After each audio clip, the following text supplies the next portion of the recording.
Bismillahirrahmanirrahim. An Aisyah radhiyallahu anha anna Umma Habibata wa Umma Salamata radhiyallahu anhuma zakarata kanisatan ra'ataha bil Habasyah.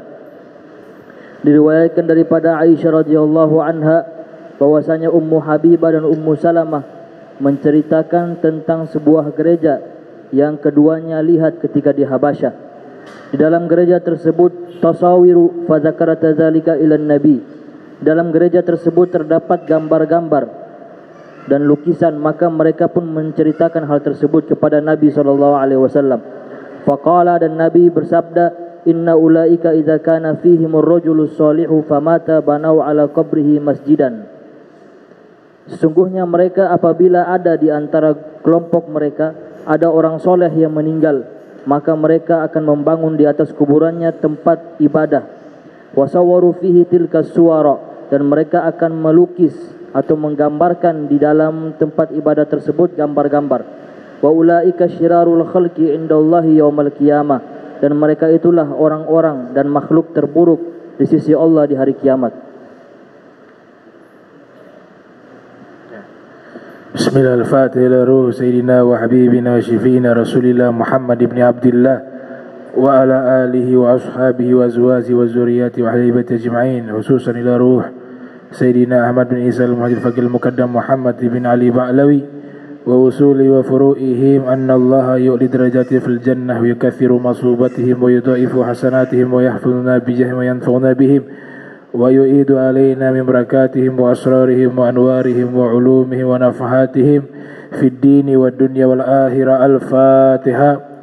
Bismillahirrahmanirrahim. Alhamdulillahi rabbil alamin arrahmanirrahim maliki yaumiddin. Iyyaka na'budu wa iyyaka nasta'in. Ihdinas siratal mustaqim siratal ladzina an'amta 'alaihim ghairil maghdubi 'alaihim waladdallin. Amin. Assalamualaikum warahmatullahi wabarakatuh. Alhamdulillahi rabbil alamin. Allahumma salli wa sallim ala sayyidina Muhammadin wa ala alihi wa sahbihi ajma'in. Amma ba'du. Subhanaka la ilma lana illa ma 'allamtana innaka antal alimul hakim. Rabbi israh li sadri wa yassir li amrin wahlul 'uqdatan min lisani yafqahu qawli wasadid lisani wahdi qalbi bihaqqi sayyidina Muhammadin sallallahu alaihi wa alihi wa barak wasallam. Ya man huwa fi uluwihi kain, ya man huwa fi fi'li hamid, ya man huwa fi majdi matin. Allahumma akrimna binuril fahmi wa akhrijna min zulumatil wahmi warzuqna fahman nabiyyin wa hifdzal mursalin wa ilhama malaikatil muqarrabin. Rabbana zidna ilman wa fahma wa aqla ya akramal akramin bihaqqi sayyidina Muhammadin khatamil anbiya'i wal mursalin. Ya Rahman ya Rahim wa sallallahu ala sayyidina Muhammadin wa ala alihi wa sahbihi wa barak wa sallam. Walhamdulillahi rabbil alamin. Alhamdulillah, puji syukur kehadirat Allah, salawat dan salam senantiasa tercurahkan kepada junjungan mulia Nabi kita tercinta Sayyiduna wa Maulana Muhammad sallallahu alaihi wa alihi wa barak wasallam, beserta segenap keluarga beliau, sahabatnya dan umatnya.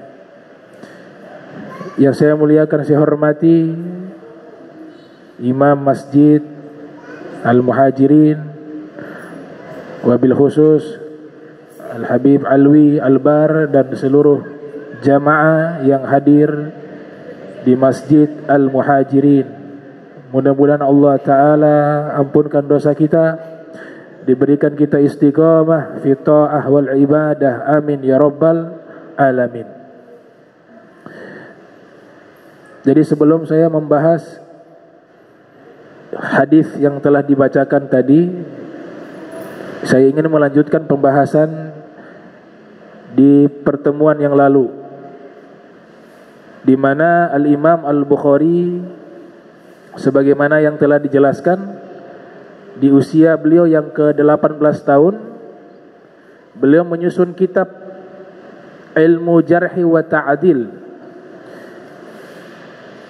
di samping kuburan Nabi kita Muhammad sallallahu alaihi wasallam di kota Madinatul Munawwarah, sebagaimana yang dinyatakan oleh Al-Imam Abdul Wahhab bin Ali bin Abdul Kafi As-Subki yang lahir tahun 727 Hijriah, meninggal tahun 771 Hijriah, di dalam kitabnya Tabaqatu Asy-Syafi'iyyatil Kubra. Kemudian ini kitab judulnya Tabaqatu Syafi'iyyatil Kubra. Ada 6 jilid. Ini jilid pertama. Kitab ini menjelaskan tentang ulama-ulama yang bermadhab Syafi'i. Bermadhab Syafi'i. Di antaranya ulama yang bermadhab Syafi'i adalah Al-Imam Al-Bukhari. Jadi Al-Imam Al-Bukhari yang kita kenal sebagai ahli hadis, ternyata beliau bermadhab Syafi'i. Jadi kalau Imam Bukhari saja bermadhab, ya, sekelas Imam Bukhari, beliau bermadhab, masih mengikuti fikihnya para ulama Syafi'iyah. Dan ada pernyataan yang menyatakan kita tidak perlu ikut mazhab, kita ikut dalil.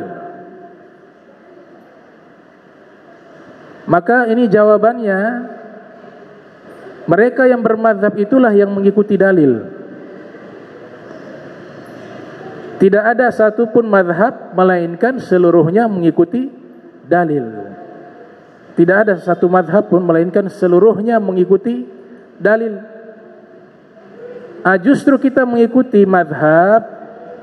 Mazhab ini bukan berarti kita mengikuti satu orang saja, tapi ratusan ribu. Jadi bisa dibayangkan kitab namanya Tabaqat, Tabaqatus Syafi'iyah, ini ada 6 jilid. Berapa ratus atau berapa ribu ulama yang bermazhab Syafi'i. Nah, kita mengikuti mereka, mazhab mereka. Mazhab artinya kumpulan pemikiran. Kumpulan pemikiran mereka terhadap dalil.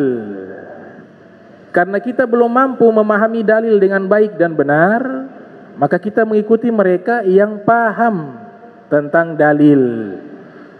Jadi kita mengikuti mazhab, secara otomatis kita mengikuti dalil.